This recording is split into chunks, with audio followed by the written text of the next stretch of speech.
Bonjour à tous, chers élèves de première année. Aujourd'hui, on va faire de la trigonométrie. La géométrie ne suffit pas. Alors, on avait terminé le chapitre de géométrie avec le théorème de Thalès qui a pu être utilisé et former de nouveaux sujets, donc théorème de la hauteur et théorème d'Euclide. Reprenons cette fois-ci un triangle dans un triangle, mais cette fois-ci avec une petite subtilité en plus, on a un angle droit. Si on nomme les autres angles, eh bien on a l'angle alpha et puis bêta se retrouve dans les deux triangles. Ici, on a donc bien des triangles semblables et en plus, ils sont rectangles. On va pouvoir appliquer donc le théorème de Thalès. Mais appliquons-le donc à chaque fois avec un rapport du petit triangle égal à ce même rapport mais version le grand triangle. Donc je vais noter tous les côtés du petit triangle avec les lettres A, B et C et les mêmes lettres mais avec des primes pour le grand triangle.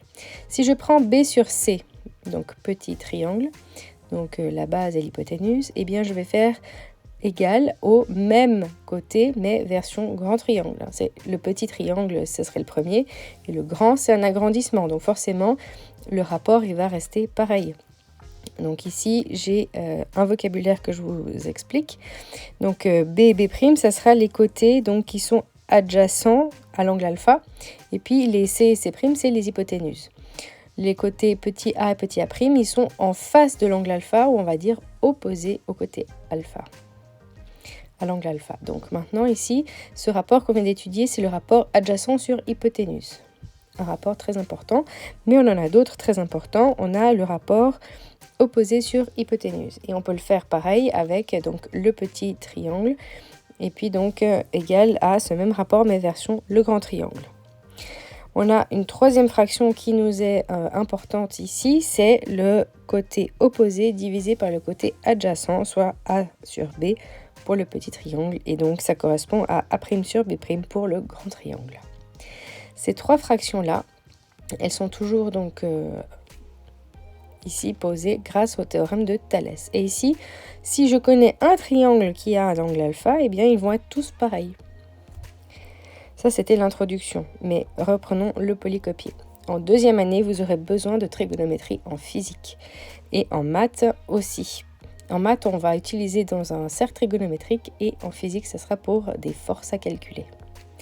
En troisième année, vous aurez besoin d'appliquer de la trigonométrie, mais sous la forme de fonctions, donc en analyse. Donc tout ce que vous apprenez, c'est pour l'utiliser plus loin. Plus loin, et dans quel métier? Eh bien, dans tout ce qui est musique, son, eh bien, on utilise des ondes, et puis donc c'est sous comportement donc de sinusoïdal. En physique, en électricité, eh bien aussi. Reprenons maintenant le vocabulaire que j'ai déjà commencé à vous expliquer. Donc, premièrement, la trigonométrie se fait dans un triangle rectangle et uniquement.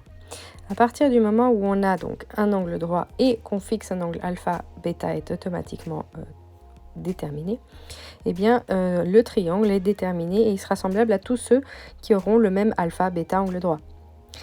Ici, on va rappeler les sommets avec des lettres majuscules et à chaque sommet, la même lettre mais version grecque pour les angles. En C, on va noter l'angle droit. Donc ici, on ne va pas lui donner de petits noms. On va garder simplement l'angle droit.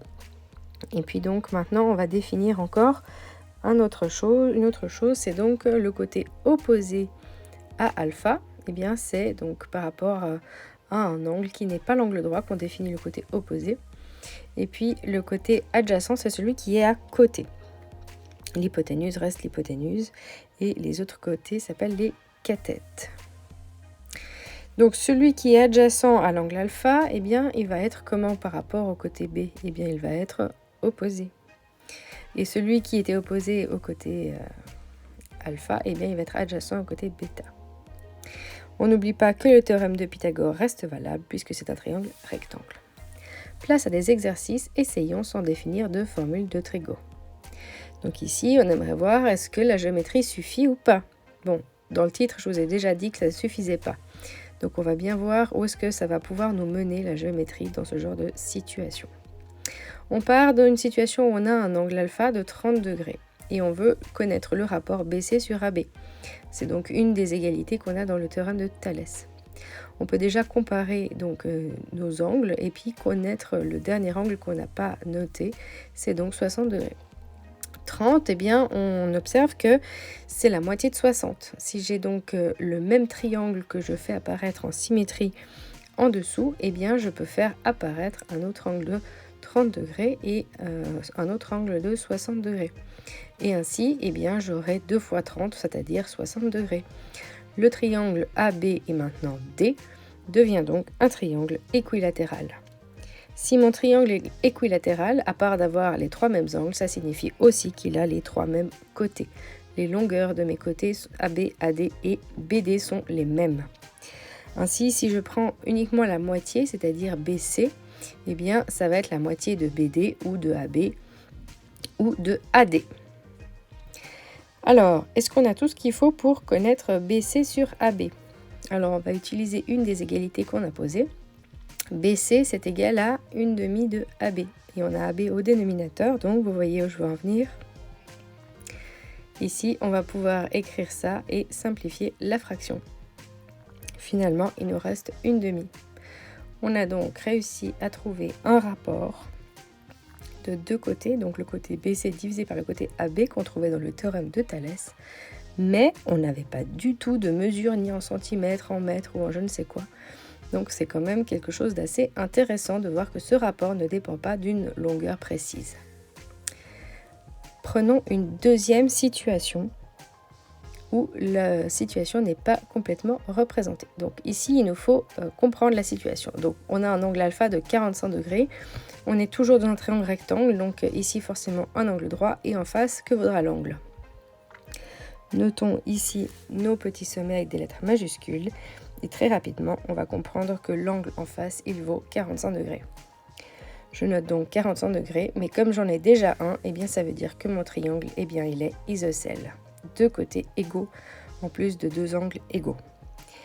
Donc ici, j'ai un premier rapport qui est facile à établir puisque BC et AC, eh bien, ils sont sur une de mes fractions. Et puis BC, c'est le côté opposé à alpha et AC, c'est le côté adjacent à alpha. Donc ici, on peut déjà noter que BC, c'est égal à AC et donc on a 1. Trop facile, n'est-ce pas? Eh bien, attelons-nous aux autres côtés. Comme on a déjà joué avec l'égalité entre les côtés, maintenant il nous reste à utiliser le théorème de Pythagore. C'est la seule autre solution que l'on a pour le moment sous le coude. Donc ici, l'hypoténuse au carré est égale à donc AC au carré plus BC au carré. Et on remplace avec l'égalité qu'on a eue pour écrire AC au carré à la place de BC au carré. On peut donc simplifier, on a AB au carré qui est égal à 2 fois AC carré. Et puis maintenant, on peut passer à la racine carrée et puis on a donc AB égale à racine de 2 fois AC. Maintenant, on remplace ça dans les fractions qu'on cherche à déterminer. Et puis ici, on voit que déjà elles sont à égalité, les deux premières, puisque BC égale à AC. Et puis maintenant, on va utiliser cette dernière égalité entre AB et AC avec une racine de 2 qui s'est glissée entre deux. Donc ici, les deux fractions sont à égalité. On remplace donc AB par racine de 2 fois AC. Et ensuite, on va faire comme avant. On va pouvoir donc simplifier nos AC. Et il nous reste donc 1 sur racine de 2. On pourrait s'arrêter là, mais généralement, on n'aime pas avoir des racines carrées en bas. Donc on multiplie par racine de 2 en haut et en bas. On amplifie la fraction. Et ensuite, on voit qu'on a racine de 2 en haut et en bas, elle est au carré. Donc, ça se simplifie et on a racine de 2 sur 2. On s'est encore débrouillé sans prendre une autre formule, sans autre aide que la géométrie. Oui, mais voilà, à part les triangles isocèles et les triangles équilatéraux, eh bien, on n'a pas d'autre possibilité de travailler sans les mesures. Donc maintenant, il va falloir absolument développer des formules qui vont fonctionner avec autre chose que des rapports comme ça sans donner de longueur. Alors, place aux formules. Ici, les rapports qu'on a étudiés, BC sur AB, AC sur AB et BC sur AC, eh bien, ce sont toujours les mêmes qu'on va étudier. Reprenons notre petit triangle pour bien comprendre où est-ce qu'on se situe. Le rapport BC sur AB, ici, c'est le côté opposé sur AB, l'hypoténuse. On l'appellera sinus, parce que c'est tout le temps un rapport. Au lieu d'écrire BC sur AB, eh bien on dira tout simplement c'est le sinus de alpha. Et puis sinus de alpha, c'est donc le côté opposé sur hypoténuse. Le cosinus, c'est le côté donc adjacent, donc AC, et sur toujours l'hypoténuse. Donc cosinus de alpha, c'est adj-hyp. Et finalement, la tangente, c'est le côté opposé sur adjacent. Vous l'aurez compris, il faut retenir une comptine sinopip pour le sinus, cosagip pour le cosinus et tanopage pour la tangente. Retenez ça par cœur. Sinopip, cosagip, tanopage. Répétez.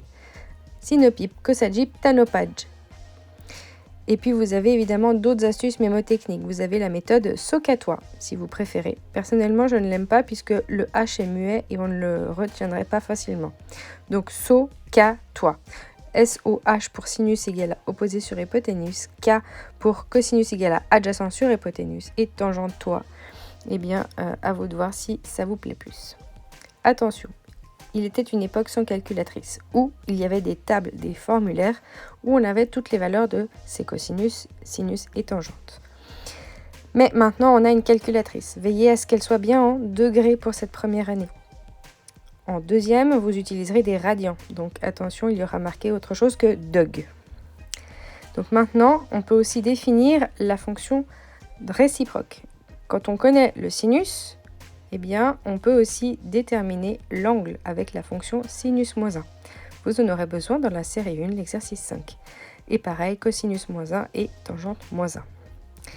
Mais commençons par le commencement, donc c'est-à-dire apprivoisons d'abord la calculatrice. Ici, je vous propose de taper toutes ces valeurs et d'écrire donc la réponse. Suite dans une prochaine vidéo. Si on résume la théorie ici, il n'y a que 3 comptines à utiliser avec la calculatrice. Donc apprenez vos comptines et prenez votre calculatrice. Bonne révision à tous!